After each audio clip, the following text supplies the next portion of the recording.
The Word Is by C.S. Perius, art by Keith R. Neely. Tossie watched Martin's gym shoes fly through the cold city air, tied together like dancers holding hands. Martin was going to throw them again, up toward the telephone lines along the street. Tossie just knew it. He wished they would just walk home to their apartment building. You could lose 'em, Tossie said. You be quiet, boy, Martin said as he swung his shoes again. Back home on the island on Samoy, things were different. Nobody cared here, not even your best friend. City people acted as if they didn't even need each other. Martin's shoes made black and white patterns, spinning in a big hoop.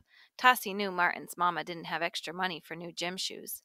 The shoes sailed into the air up by the palm tree in front of the Palm Apartments, dancing away. Then they wrapped perfectly around the top of a streetlight. What? Martin said, with his eyes all big and his voice getting squeaky. The shoes swung to a stop. Martin kicked the pole that held up the streetlight. Tossie's mom and auntie wouldn't be home till after dark. He stood in their apartment looking through the window at the cold streets. People pushed past one another. Cars honked. People here, he said to the glass in the window, they don't get it. Back home, the word was ainga. They say ainga means family. But that isn't all. It means making the people around you number one. He thought about Martin and what Martin's mama would say. He remembered those shoes on the post and that one leaning palm tree. Back home, there were new trees. They looked about the same as palm trees, but they grew coconuts. Everybody worked together to make houses, roofs, mats, all from parts of the new trees. They even got together to eat the coconuts. Island people did everything together. But here, all those people walking all alone, so fast with their heads down, and that poor tree out there with no coconuts. The sun set brown and dirty behind the big buildings. Tossie stood in his baggy shorts and bare feet, just under the palm tree. He shivered. But who could climb in jeans and shoes? He held his lava in his hands. Leo, he whispered, twisting the fabric as if he were wringing out a dish towel. Milo, he said, tying it in a circle. It was good to hear the right words. He looped one end of the twisted lava around each foot. It was a thick tree, so he had to hold close. Somebody's gotta. Inch. Do something good. Inch. In this unfriendly place, he said on his way up. A car stereo's deep foom foom blared out over the traffic noise. Inch. Inch.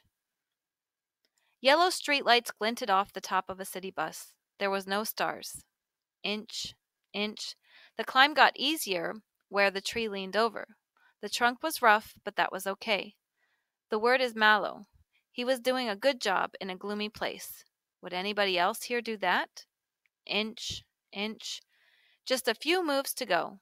Little reflector triangles on Martin's shoes glittered in the streetlight's glare. A yell came from below. No! It was somebody's mama. She flapped her arms around at the cars going by. Brakes screeched, door slammed. Inch, inch. 2 moves to go. Hey! Came a deep voice. Hang tight, son! From up so high, the man looked like a little head in the middle of a black hole. Help him! Somebody's mama called. Now there were more people, all looking up. 1 move to go. All the shouting people were a long way down. A very long way down. The head in the black hole shouted up, Don't get scared, son! Tossie's leg started to jiggle. That wiggling leg would just have to cool it. Tossie gave a shove. A dozen people below sucked in their breath. I can't watch, someone said. Tossie held tight with one hand. With the other, he reached out to the closest shoe. Tug, tug. He pulled that shoe down as the other went up. Once it popped over the post, he let go, and the shoes dropped. Everybody screamed. Calm down. It was the black hole man. It's just his shoes. Slide, push, slide. Tossie headed down. Careful! Oh, man. His feet touched the ground. Praise the Lord! Somebody's mama wrapped fleshy arms around him and started crying. She smelled like vanilla. She let go, and a circle of people were looking right at him.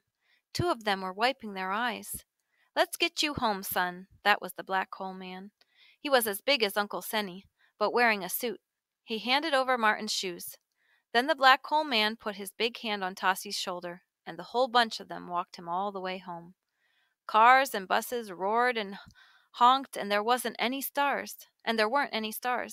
Still, as Tossie told them about Martin's shoes and Iaggi, they all listened. They kept walking with him. Maybe this city wasn't so gloomy after all. When they reached his apartment building, Tossie looked up at them all. The word is malo, he said. It means good job and thanks, all at once. The black coal man nodded his head. Well, son, he said, looking at the shoes slung over Tossie's shoulder, malo.